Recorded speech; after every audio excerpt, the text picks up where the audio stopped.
Gold card విడుదల చేసిన Trump. యుఎస్లో స్థిరపడాలనుకునే వారికి గోల్డ్ కార్డ్ పేరిట ట్రంప్ కొత్త స్కీమ్ ప్రకటించిన విషయం తెలిసిందే. తాజాగా ఈ కార్డును ట్రంప్ విడుదల చేశారు. 2 వారాల్లోగా అధికారికంగా అమల్లోకి వస్తుందన్నారు. యుఎస్లో $5 మిలియన్ పెట్టేవారికి దీన్ని అందిస్తారు. దీంతో అక్కడ శాశ్వత నివాసం, సిటిజన్షిప్ సౌకర్యాలు లభిస్తాయి. కాగా ఒక్క రోజులోనే 1000 కార్డులు విక్రయించినట్లు యుఎస్ కామర్స్ సెక్రటరీ హోవర్డ్ తెలిపారు. $5 million. For $5 million, this could be yours. That was the first of the cards. And then, you know what that card is? Gold card. It's the gold card. The Trump card, gold card. Who's the first buyer? Me. I'm The second?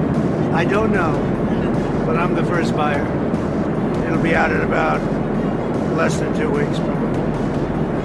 Pretty exciting, right?